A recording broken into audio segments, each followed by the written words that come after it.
এই যে আত্মীয় স্বজন কুটুম বাড়ি বিয়ে বাড়ি এইগুলোকে একটু কমিয়ে দিয়ে নিজেকে একদম সংযত করে তৈরি করো। তুমি সারাদিন গঙ্গা গঙ্গা করে মুখস্থ করে চলে গেলে তারপরে আর তোমাদের কিছুই হলো না। বিগত 5 বছর যেসব কোয়েশ্চেনগুলো এসেছিল সেইগুলো করলে তোমাদের কি ফায়দা? এই যে বাচ্চাটা এখানে মুখস্থ করছে তারপরে কিন্তু ভুলে যাবে। আজকে তুমি যদি রিভিশন না করো এর একটাও কোনো কাজে আসবে না। অনেকজন ভাবে যে আমি সব পড়ে নিয়েছি, আমি যা কোয়েশ্চেন দেবে সব আমি লিখে দিয়ে চলে আসবো, বাট অ্যাকচুয়ালি সেটা দেখা হয় না। এই পজিটিভিটিটা মনের মধ্যে রাখতে হবে যে বাকিটা যদি পেতে পারলে আমি কেন পাবো না। সবাইকে স্বাগত জানাচ্ছি ক্যারিয়ার দেশের একাডেমি 9-10 ইউটিউব চ্যানেলে। আজকে নিয়ে চলেছি খুবই গুরুত্বপূর্ণ একটা ভিডিও। কোন ভিডিও? তোমরা তোমাদের জীবনে প্রথম মাধ্যমিক পরীক্ষা দিতে চলেছো। মাধ্যমিক 2026 নিয়ে কয়েকটা গুরুত্বপূর্ণ তথ্য আমি তোমাদের সাথে এখানে শেয়ার করব। তোমরা দেখবে যে এই তথ্যগুলোকে দেখে তোমাদের কতটা বেনিফিট হয়। তোমরা তোমাদের জীবনে প্রথম এক্সাম দিতে চলেছো এবং তোমরা সকলে চাও যে এই পরীক্ষাটাতে যেন তোমাদের সবথেকে ভালো নাম্বার তোমরা পেতে পারো। কিন্তু এই যে পেতে পারো কথাটা আমি বলছি, কেন বলছি তার কারণ তোমরা যদি ভালো করে প্রিপারেশনটাই না করো তাহলে তোমরা কিভাবে এই ভালো নাম্বারটা পাবে। আমি তোমাদের সামনে কয়েকটা পরিসংখ্যান নিয়ে আসছি, সেই পরিসংখ্যানগুলো দেখে তোমরা বলবে যে হ্যাঁ স্যার কেন এই কথাটা আমি বলছি। কি পরিসংখ্যান? এই যে আগেবারে হাইয়েস্ট মার্কস কত উঠেছিল 700-র মধ্যে, আগেবারে 700-র মধ্যে হাইয়েস্ট মার্কস কত ছিল? 696। কতজন পেয়েছে? একজন পেয়েছে। এই যে নামগুলো কেন দেখাচ্ছি, কারণ এই পরের বারে যাতে তোমাদের নামও এই বোর্ডে চলে আসে এবং আমি মানে ভিডিও বানাতে পারি যে হ্যাঁ তোমরা এই নাম্বারগুলো তোমরাও পেয়েছো। কত হয়েছে? 696। তারপরে কত হয়েছে? 694। তারপর দুজন পেয়েছে 694, তারপরে 693, 693 আরো দুজন পেয়েছে, তারপর 692। নাম্বারটা দেখো কতটা হাইয়েস্ট নাম্বার। তারা রীতিমতো পরিশ্রম করেছে, তারা রীতিমতো প্রিপারেশন করেছে, নিজেকে একটা বদ্ধ ঘরের মধ্যে নিয়ে এসেছে, তবে গিয়ে কিন্তু এই নাম্বারটা পেতে তারা সক্ষম হয়েছে। এবং তোমরাও এতটা পরিমাণ নাম্বার কিভাবে পেতে পারো সেইটা নিয়ে আজকে আলোচনা করব। কিন্তু এর আরেকটা কথাও আছে, এই যে ভালো দিকটা দেখালাম এরও খারাপ দিকও আছে। কি খারাপ দিক আছে? দেখো আমাদের আগের বছরের লাস্ট যে ওভারঅল পার্সেন্টেজ হয়েছিল সেটা 86.56% জন পাস করেছিল। কত পার্সেন্ট পাস করেছিল? এত। ফেল কত করেছো? 13.44%। এটা ফেলও করেছিল। কিছু ছাত্র এমনও রয়েছে যাতে তারা ফেলও করেছে। তো তোমাদের সেই জায়গাতে যাতে নামটা না আসে, তোমরা যাতে ফেল না করো। এমন একটা স্কুল আছে যেখানে 45% ছেলেমেয়েরা কিন্তু ফেল করেছিল।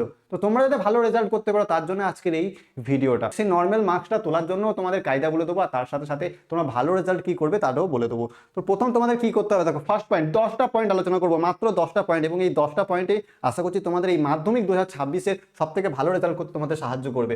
কি করতে হবে? 1 নম্বর পয়েন্ট, একটা নির্দিষ্ট রুটিন তৈরি করতে হবে। তার সাথে কি করতে হবে? প্রতিদিন নির্দিষ্ট সময়ে পড়াশোনা শুরু করো এবং প্রত্যেকটি বিষয়ের জন্য নির্দিষ্ট সময় ভাগ করে নাও। তোমাদের 7খানা সাবজেক্ট আছে, এই 7খানা সাবজেক্টটাকে তোমাদেরকে ভাগ করে নিতে হবে যে আমি আজকে গোটা দিনের মধ্যে যারা আদার্স অ্যাক্টিভিটিগুলোতে এখনো রয়েছো, যারা হয়তো সকাল হচ্ছে খেলাধুলা করতে চলে যাচ্ছ, তারপরে আবার হয়তো 1 ঘন্টা বইটাকে নিয়েও বসছো না, কিন্তু এরকম করলে হবে না। তোমাদেরকে একটা বদ্ধ ঘরের মধ্যে নিজেকে বন্ধ করে নিতে হবে। তারপর এই যে মাধ্যমিক 2026-এর জন্য তোমাদেরকে প্রিপারেশন নিতে হবে। এই যে আত্মীয় স্বজন কুটুম বাড়ি বিয়ে বাড়ি এইগুলোকে একটু কমিয়ে দিয়ে নিজেকে একদম সংযত করে তৈরি করো, একদম যাতে তোমাদের রেজাল্টটা খুবই ভালো হয়। কি করতে হবে? তোমাদের একটা নির্দিষ্ট রুটিন বানিয়ে নিতে হবে। আজকে আমি অঙ্ক পড়বো, কালকে আমি জীবন বিজ্ঞান পড়বো, পরের দিন আমি ভৌত বিজ্ঞান পড়বো, আজকে আমি বাংলাটা কমপ্লিট করে নেবো, আজকে আমি ইংলিশটা কমপ্লিট করে নেবো, আজকে আমি ইংলিশের রাইটিং কমপ্লিট করে নেবো, আজকে আমি লাইফ সায়েন্সের যে বড় চ্যাপ্টার আছে সেটাকে কমপ্লিট করে নেবো। তো এইরকম ভাবে নিজের মতো করে, কাউরি দেওয়ার রুটিন দেওয়ার কোনো দরকার নেই, নিজের মতো করে রুটিন তোমরা তৈরি করো। এবং এই নিজের মতো করে রুটিন তৈরি করে তোমরা কিন্তু প্রত্যেকটা সাবজেক্টকে নির্দিষ্ট মতো সময় দিতে পারবে এবং এই সময় দেওয়ার পরেই কিন্তু তোমাদের প্রত্যেকটা সাবজেক্ট একটু আস্তে আস্তে আস্তে আয়ত্তে চলে আসবে, হাতের মুঠোর মধ্যে চলে আসবে। তো নির্দিষ্ট একটা রুটিন তোমাদেরকে তৈরি করে নিতে হবে। এবং কি করতে হবে? সিলেবাস ভালো করে বোঝো, খুবই গুরুত্বপূর্ণ একটা টপিক। দেখো সিলেবাসটাকে ভালো করে বুঝতে হবে। সিলেবাস যদি না বোঝো তোমাদেরকে এত সময় রুটিন তৈরি করে কোনো লাভ হবে না। কেন লাভ হবে না আমি বলছি, তার কারণ তোমরা জানোই না যে কোন চ্যাপ্টার থেকে কত নাম্বার আসবে প্রত্যেকটা সাবজেক্টকে। তো সেইটাকে আগে বুঝতে হবে আমাদেরকে যে প্রত্যেকটা চ্যাপ্টার থেকে কত নাম্বার আসবে, কত নাম্বার মাল্টিপল চয়েস আসবে। তুমি সারাদিন গঙ্গা গঙ্গা করে মুখস্থ করে চলে গেলে তারপরে আর তোমাদের কিছুই হলো না।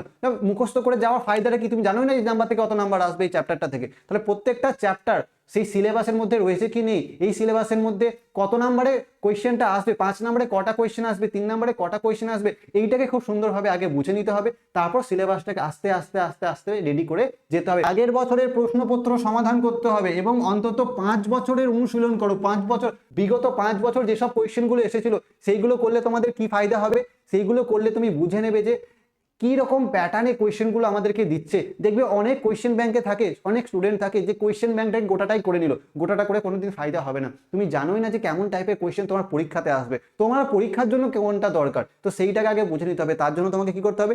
বিগত 5 বছরের কোয়েশ্চেন তুমি করে নেবে যে এই চ্যাপ্টার থেকে কোন কোন কোয়েশ্চেনগুলো বিগত 5 বছর মাধ্যমিকে এসেছিল। এইটাতে তুমি আইডিয়া পেয়ে যাবে যে আমাকে কোন টপিকগুলোকে আরো ভালোভাবে পড়তে হবে। তারপরে তোমরা কি করবে, তারপরে করবে তোমরা কি প্রতিদিন লেখার অভ্যাস করতে হবে। দেখো এই যে বাচ্চাটা এখানে মুখস্থ করছে তারপরে কিন্তু ভুলে যাবে, আজকে তুমি মুখস্থ করবে 10 দিন পরে সেটা কিন্তু ভুলে যাবে। তো মুখস্থ করলে হবে না, মুখস্থর সাথে সেটাকে বুঝতে হবে, বোঝার পরে ব্যাপারটাকে একবার লিখে প্র্যাকটিস করে নিতে হবে। এমন না যে বিশাল ভালো হ্যান্ডরাইটিং এ তোমাকে লিখতে হবে, মোটামুটি ভাবে তোমাকে সময় কমিয়ে তুমি লিখে নাও, যেটাই পড়ছো সেটাই ভালো করে বুঝে নাও, নিয়ে লিখে নাও। লিখে নেওয়ার পরে কি হবে, তুমি কিন্তু সেইটা আরো অনেক দিন অবধি মেমোরিটাকে ধরে রাখতে পারবে। আমাদের মেমোরির যদি মুখস্থ করে রাখো সেই মেমোরিটা বেশি দিন থাকবে না, আমাদের মেমোরিটা তখনই থাকবে যখন কিন্তু তুমি সেটাকে বুঝে লিখে প্র্যাকটিস করে রেখেছো। তো অবশ্যই তোমাকে কিন্তু মুখস্থ করলে হবে না, এইটাকে করতে হবে।